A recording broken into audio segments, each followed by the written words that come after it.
eu converso com Valmir Dias, ouvidor da Controladoria Geral da União.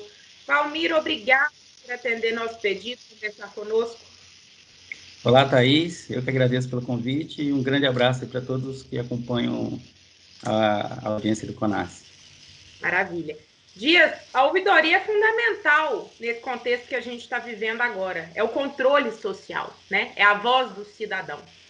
Como que a gente pode falar desse auxílio das atividades da ouvidoria nesse momento e também o que a ouvidoria da Controladoria Geral da União tem feito para isso dar certo?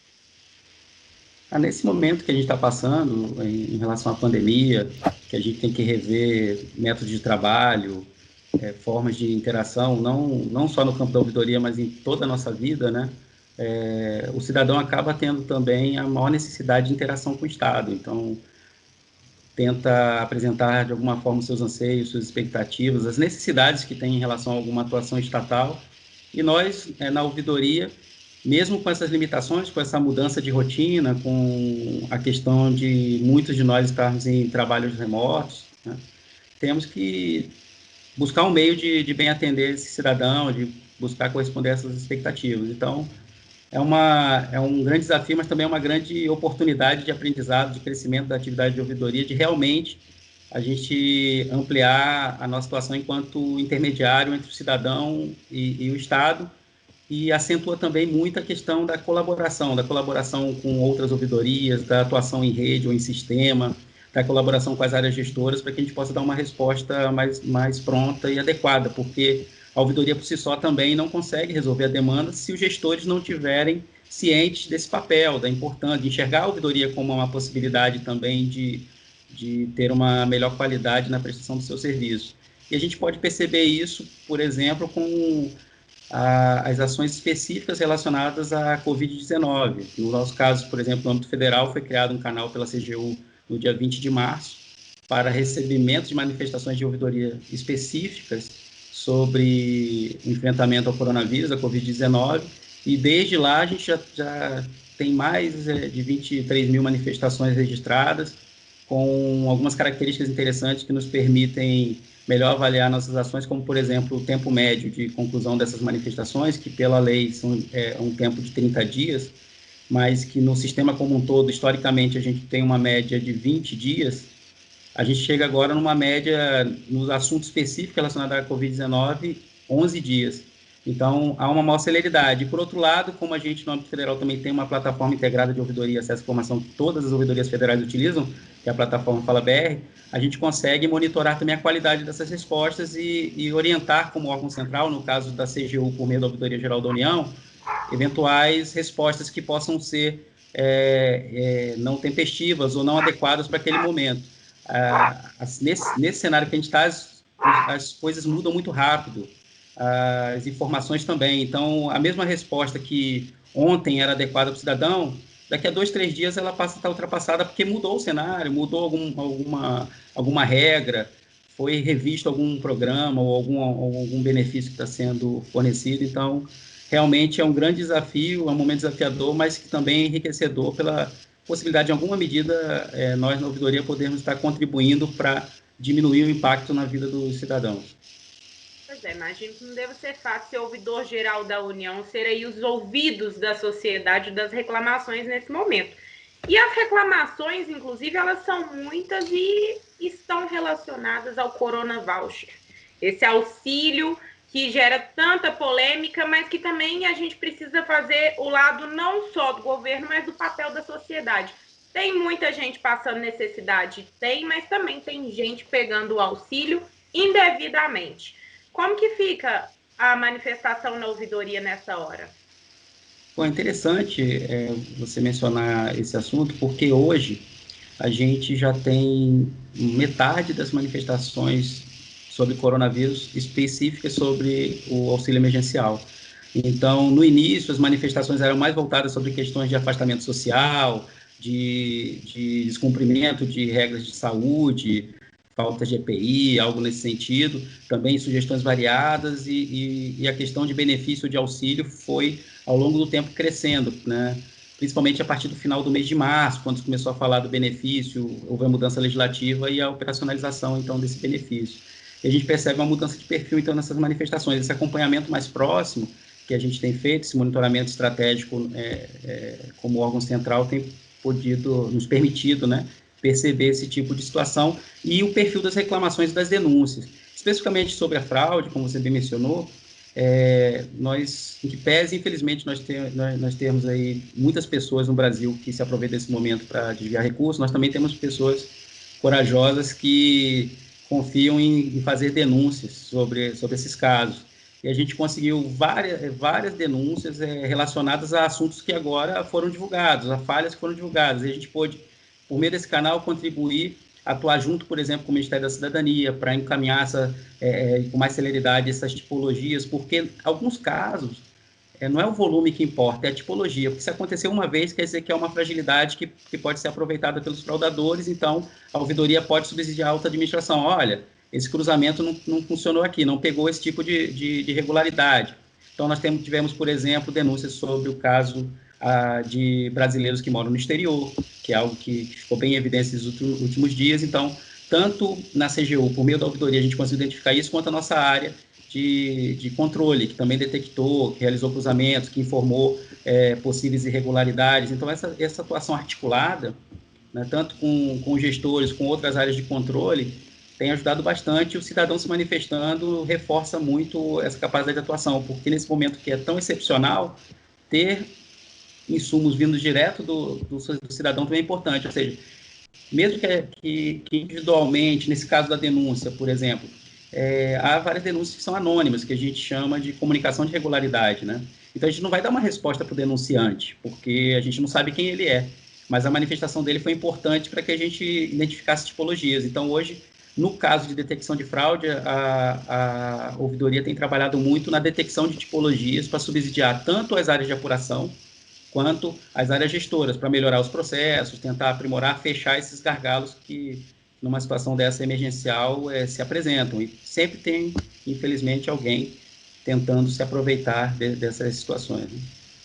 Nessas manifestações com relação a esse auxílio, muito bom, né? Satisfatório para nós percebermos que o controle social está acontecendo, mas também deve ter muita reclamação daquelas pessoas que não estão conseguindo retirar esse auxílio com a celeridade que a gente sabe que às vezes é necessária, porque fome não espera e dentre outras necessidades que nós seres humanos temos.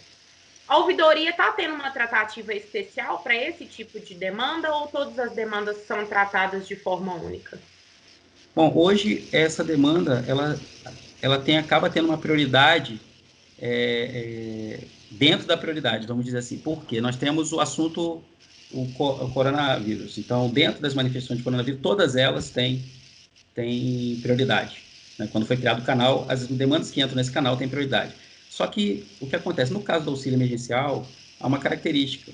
Essas demandas são basicamente relacionadas ao Ministério da Cidadania, mesmo que não encaminhadas diretamente para o Ministério da Cidadania. Então, a gente está tendo uma parceria muito forte com o Ministério da Cidadania no sentido de fornecer insumos mais tempestivos para a ouvidoria da cidadania, para que ela possa também subsidiar a alta administração lá.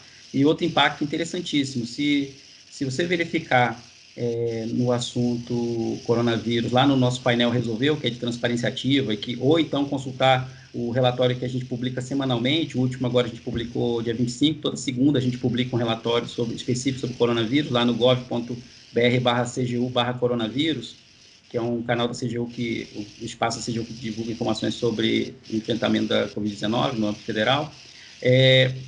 Algo que é bem interessante é que, em primeiro lugar, em recebimento de manifestações, está o Ministério da Cidadania. Em segundo, está a DataPrev. Mas a DataPrev está sendo demandada pela questão do auxílio emergencial também, por ela ser empresa de tecnologia, que atua junto com o Ministério da Cidadania. Então, na prática, o Ministério da Cidadania é a grande pasta demandada em relação ao auxílio, né? Que soma aí mais de 10 mil manifestações, para você ter uma ideia, mais de 10 mil manifestações dentro desse canal exclusivo. Fora as manifestações que a gente já detectou também, que o cidadão não entra por esse canal, ele entra por outro assunto dentro da plataforma Fala BR, mas quando vai analisar o conteúdo, ela também se relaciona em relação a esse auxílio. Então, está tendo uma prioridade, a gente tem trabalhado conjuntamente com a ouvidoria do Ministério da Cidadania para produzir informações mais rápidas, ajudando nesse tipo de resposta, como poderia atuar junto às áreas gestoras do Ministério. Tem sido um trabalho bem intenso e, inclusive, identificando quais seriam as informações mais relevantes, por exemplo, o cidadão informar, né, para ajudar nessa resposta. Porque, por exemplo, se o cidadão não informa o CPF, nesse caso, é difícil de você identificar qual é o problema que deu no cadastro dele ou no caso de fraude. A gente está até desenvolvendo agora um assunto específico sobre fraude no auxílio emergencial. E nesse assunto existir campos específicos para botar lá CPF. Não vai ser obrigatório, óbvio, que você, como cidadão, necessariamente você não sabe qual é o CPF. Mas se você tiver essa informação, é importante. Então, vai ser um campo opcional com esse alerta para o cidadão. Olha, se você conseguir informar o CPF, esse tem mais prioridade para a gente apurar, que a gente consegue apurar mais rápido. Ah, mas como o cidadão vai ter CPF? Nós temos muita denúncia de que os próprios CPF foram utilizados de forma irregular. Então, o cidadão ele fala, olha, meu CPF está sendo usado, eu não estou recebendo benefício, mas usaram meu benefício. Mas ele não diz qual é o CPF. Então, a gente indicar isso para o cidadão, olha, é importante esse tipo de informação também para que ele nos ajude a ter mais celeridade, porque por vezes tem essa dificuldade. Como é um volume muito alto de manifestações, se não tiverem informações mais adequadas, o nome não é completo, não tem CPF, fica difícil. Então, nesse caso, a gente consegue identificar tipologias e trabalhar com base de dados, que é o que a gente tem feito hoje como um todo, a CGU e o Ministério da Cidadania trabalhando no cruzamento de base de dados. Mas o tratamento individualizado, a gente precisa de mais informações. Esse é o grande desafio do momento, que tem sido dada a maior celeridade possível a essas questões, mas, por vezes, não vem informações suficientes para responder essa demanda, né? Agora, há uma mobilização muito grande, especialmente lá no Ministério da Cidadania, para dar tratamento à questão do auxílio emergencial, que é o assunto que mais tem demandado aquela pasta, né? E essa semana vocês estão promovendo aí um seminário, não é isso? Vocês lançaram um seminário que faz parte da ouvidoria em casa. Gostaria que você falasse um pouco desse programa, principalmente porque muitas pessoas que nos assistem são pessoas no ofício de ser ouvidor também. Talvez seja algo interessante para que elas possam se capacitar. Ah, ótimo. Nós temos já há algum tempo desenvolvido alguns treinamentos em EAD. Para você que já acompanha a gente na ouvidoria, sabe que a Ouvidoria Geral da União desenvolve, até conjuntamente com a Rede Nacional de Ouvidorias, vários eventos pelo Brasil sobre ouvidoria, mas nós estamos num contexto de isolamento social, onde muitos trabalham em suas residências, e então a gente desenhou essa iniciativa aí com muito carinho, muita atenção para poder suprir essa lacuna que ficou em relação a informações sobre ouvidoria pública, capacitação sobre ouvidoria pública, troca de experiências sobre ouvidoria pública. Então, a gente criou essa iniciativa Ouvidoria em Casa. Ela consiste em 3 ações básicas, vamos dizer. Nós temos a primeira ação, que é o bate-papo de ouvidoria, que são vídeos periódicos que a gente faz convidando alguém para falar sobre algum tema. Então, a gente teve o vídeo falando sobre a proteção da identidade do denunciante, sobre o Conselho de Usuários de Serviço Público, que é algo novo que entra em vigor agora no segundo semestre. Então, como a gente está desenvolvendo essa ferramenta no governo federal, sobre a LGPD, que também é outro assunto que está em evidência, sobre a norma, por exemplo, de nomeação e exoneração de ouvidores, ter critérios para isso, né? Porque nós temos o decreto 9492 agora prevê que a nomeação, exoneração, destituição, dispensa de ouvidor deve ser submetida à Controladoria Geral da União, né, que traz mais estabilidade ao ouvidor federal. Então, vídeos nesse sentido, que explicam alguma coisa, que compartilham experiências. Então, essa é a primeira ação, bate-papo de ouvidoria. A segunda ação é o Profoco em Casa, ou seja, é o nosso programa de formação continuada em ouvidoria, o Profoco, nesse formato de lives. Então, a gente agora teve a live da LAI, né? Então, com um treinamento sobre LAI, que foi um sucesso bem interessante. Acho que essa possibilidade dessa interação por live, onde o colega que está assistindo o curso pode também se manifestar por meio do chat, fazer perguntas, trocar experiências ao vivo, complementa em relação ao EAD tradicional que a gente tem.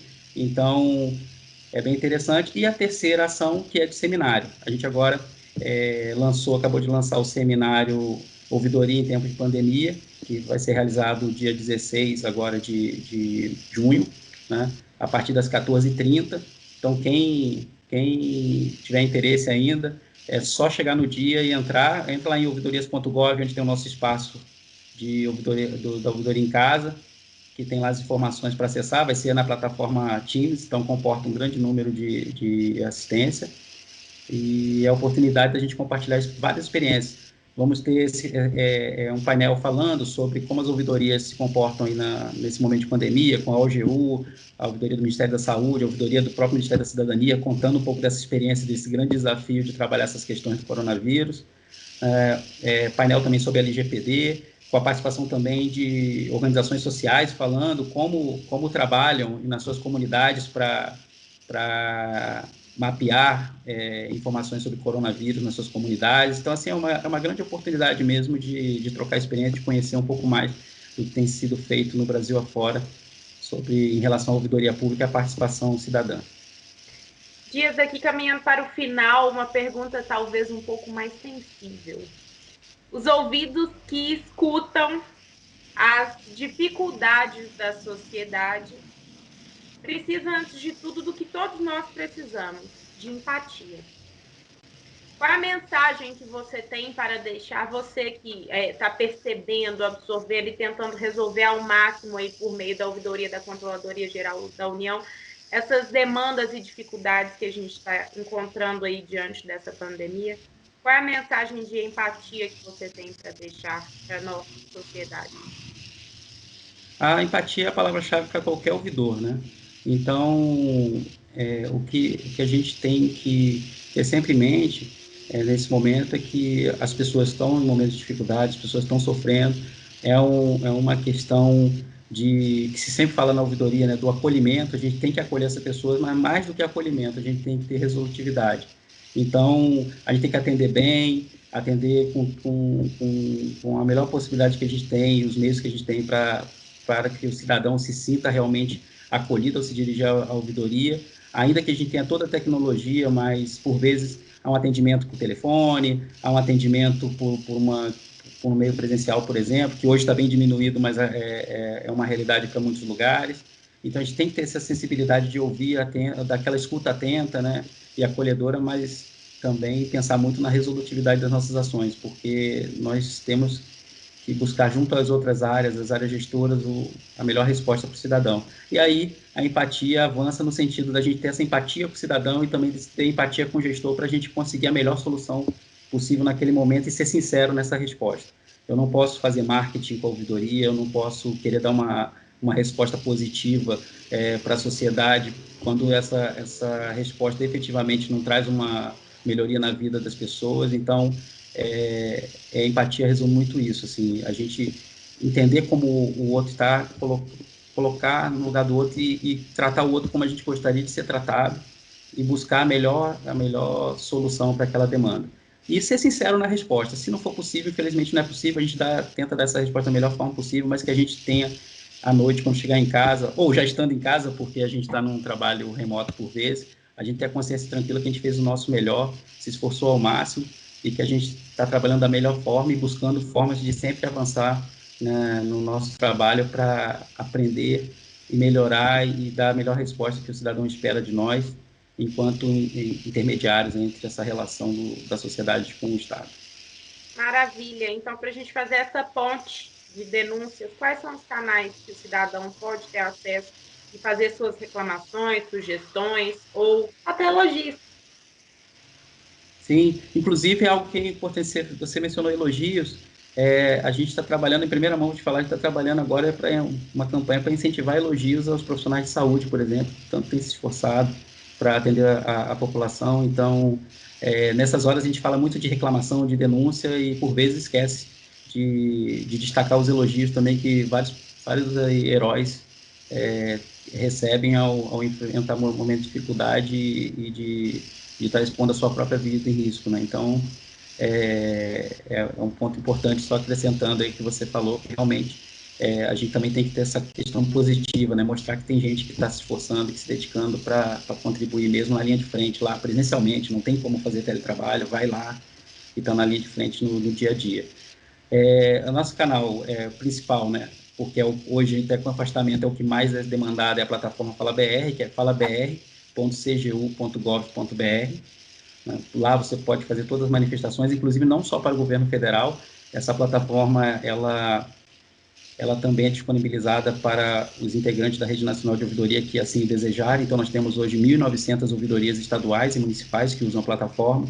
Então, ao entrar nesse endereço, você não pode não só se comunicar com o governo federal, mas também com vários municípios e estados do país, tá? Então, esse é um canal que tem sido mais demandado. Praticamente 98% das manifestações chegam via esse canal. E é de uso obrigatório para os órgãos federais e de uso por adesão para esses outros entes que eu mencionei, né? Então, a gente aguarda ansiosamente as manifestações dos cidadãos para que a gente possa dar o melhor encaminhamento possível. Temos nos esforçado, isso eu posso falar por todo o sistema de ouvidoria do Poder Executivo Federal, mais de 300 ouvidorias que trabalham de forma articulada para dar a melhor resposta possível. Nesse caso específico do coronavírus, nós temos até hoje 250 ouvidorias sendo demandadas, então você vê a dimensão, né, dessa questão. 250 ouvidorias que recebem manifestações específicas relacionadas à Covid-19. Então, é isso. Esse é o principal canal, nossa plataforma Fala BR, que também agora está disponibilizando para entes federados, não sei se já é do seu conhecimento e dos colegas do CONAS, também o ESIC, que é o Serviço de Informação ao Cidadão integrado à plataforma Fala BR. Então, estados, municípios que tiverem interesse também de aderir, basta mandar um e-mail para timebrasil@cgu.gov.br, que é a equipe responsável pela integração. Então, vai dar o retorno. O cidadão se manifesta com denúncias, solicitações, sugestões, elogios, reclamações, mas, por vezes, para ele fazer uma denúncia, ele precisa pedir um acesso à informação pública, para ele adotar alguma medida, por exemplo, em relação à sua vida diária, ele precisa de uma informação pública e o acesso à informação é fundamental também para o exercício da cidadania. E agora nós vamos ter junto, então, efetivamente disponibilizando para estados e municípios também que interessarem a ouvidoria junto com acesso à informação. Então é isso. E, mais uma vez, obrigado. Eu que agradeço muito sua participação. Saúde para todos nós.